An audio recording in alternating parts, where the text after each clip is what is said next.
రామారావు గారు ఆలోచించి ఆస్తిలో సమాన హక్కు ఇచ్చిన మొదటి రాష్ట్రం, మొదటి వ్యక్తి ఎన్టీ రామారావు గారు.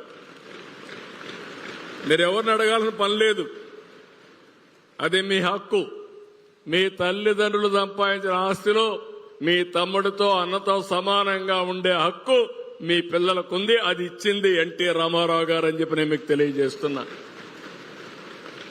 రెండోది, మొట్టమొదటిసారిగా యూనివర్సిటీ పెట్టాడు. మహిళా యూనివర్సిటీ పెట్టి మహిళలు చదువుకోవాలని పెట్టాడు.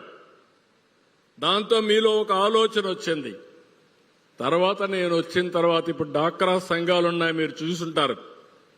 ఆ డాక్రా సంఘాలు పెట్టి మామూలు ఆడబిడ్డ కూడా ఎక్స్ట్రాడినరీ ఆడబిడ్డగా తయారు కావచ్చని నిరూపించడానికి డాక్రా సంఘాలు పెట్టా. ఈరోజు అనేక వ్యవస్థలు పోయినాయి, కానీ డాక్రా సంఘాలు చాలా బాగా పనిచేస్తున్నాయి. అట్ వన్ స్టేజ్ మీరు చూస్తే ఆడబిడ్డల్ని పుట్టితేనే భారం అనుకునే తల్లిదండ్రులు ఉండేవాళ్ళు. ఒకప్పుడు మగపిల్లలు పుట్టలేదని చెప్పి బాధపడి ఆడబిడ్డలైతే అబార్షన్లు కూడా చేసేవాళ్ళు. ఆ సమయంలో నేను ఆలోచించి ఆడబిడ్డల కోసం బాలికల సంరక్షణ పథకం 5,000 రూపాయలు బ్యాంక్ అకౌంట్ వేశాను. ప్రతి ఒక్క ఆడబిడ్డకి 5,000 రూపాయలు బ్యాంక్ అకౌంట్ వేశాను. కొంతమంది పెళ్లిళ్లు చేయలేమంటే అది కాదని నేను ఆ రోజుట్లోనే ఆడబిడ్డలందరికీ కూడా మ్యారేజ్ కోసం ఆర్థిక సహాయం చేశాం. ఇంకొక పక్కన మీరు ఆలోచిస్తే మేము తీసుకున్న నిర్ణయం ఆడపిల్లల్ని సమానంగా చదివించాలని కాలేజీల్లో, అదే సమయంలో ఉద్యోగాల్లో 33% రిజర్వేషన్లు ఆడపిల్లలకు తీసుకొచ్చాం. అందరూ అన్నారు ఆడపిల్లలకు 33% ఇస్తే మెరిట్లో ఒక 30% ఇస్తారు, అప్పుడు 50 కంటే మించిపోతారు.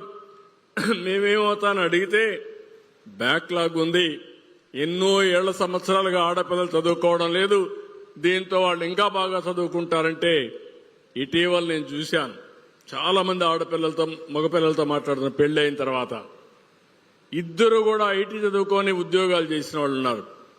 ఇద్దరు ఆదాయం ఎంత వస్తుందని అడుగుతున్నాను. అడిగితే మగపిల్లల కంటే ఆడపిల్లలకు ఎక్కువ ఆదాయం వస్తా ఉందంటే అది ఈరోజు మీకుండే తెలివితేటలు. అట్ వన్ స్టేజ్ ఇప్పుడు కూడా జరుగుతున్నాయి, కానీ ఒకటే చెప్తున్నాం, ఆడపిల్లల్లో కూడా ధైర్యం ఉండాలి. ఎవడైనా మిమ్మల్ని టీచ్ చేయడమో అవహేళనగా మాట్లాడితే ధైర్యంగా ఎదుర్కొనే ధైర్యం ఆడపిల్లలకు వస్తే ఆటోమేటిక్ గా సమస్యకు పరిష్కారం వస్తుంది. మీరు భయపడితే మిమ్మల్ని వెంటాడతారు, మీరు ధైర్యంగా ఫేస్ చేస్తే సెట్ అవుతుంది. మీరు ఆ విషయం గుర్తుపెట్టుకొని మీరేం బలహీనులు కాదు. అదే లోకేష్ గారు ఇప్పుడు చెప్పింది, మీ మంత్రి గారు. ఆడపిల్లల మారిగా ఏదో కొన్ని మాట్లాడుతూ ఉంటే మనం అంటాం ఆడపిల్ల మారి ఆడవద్దనో లేకుంటే గాజులు దొరుకున్నామని మాట్లాడడం. ఇవన్నీ కూడా పోవాలి. అవి పోవాలంటే మీరు ఒక అడుగు ముందుకేయాలి. నేను ఒకసారి అయితే ఆలోచించినప్పుడు ఇప్పుడు ఆర్టీసీలో డ్రైవర్లు కండక్టర్లు ఉన్నారు, అది నేనే రిజర్వేషన్లు పెట్టినప్పుడు తీసుకొచ్చాను. కడాన నేను ఆలోచించి ఆర్టీసీ డ్రైవర్లుగా కూడా ఆడపిల్లలు పనిచేయాలని రిజర్వేషన్లు పెట్టాను, కానీ అది ఒక్కటే నేను సక్సెస్ కాల. అక్కడ అన్ని సక్సెస్ అయ్యాను. నేను అప్పట్లోనే జర్మనీలో చూసేవాడిని. ఆడపిల్లలు ఆడవాళ్లు డ్రైవర్లుగా పనిచేసి టాక్సీ డ్రైవర్లుగా సమర్థవంతంగా పనిచేసేవారు. ఈ విధంగా ఆకాశమే హద్దుగా ముందుకు పోయే పరిస్థితి వస్తుంది. నేను అందుకనే ఉమెన్ ఎంపవర్మెంట్ కూడా ఉండాల్సిన అవసరం ఉంది. ఆ సమయంలో మిమ్మల్ని అందరినీ కోరుతున్నా, మళ్లీ మీరు పెద్ద అయిన తర్వాత ఈ మధ్య కొత్త ట్రెండ్ ఒకటి వచ్చింది. భార్యాభర్త ఇద్దరికి ఉద్యోగాలు కావాలి, డబుల్ ఇన్కమ్ రావాలి, నో కిడ్స్.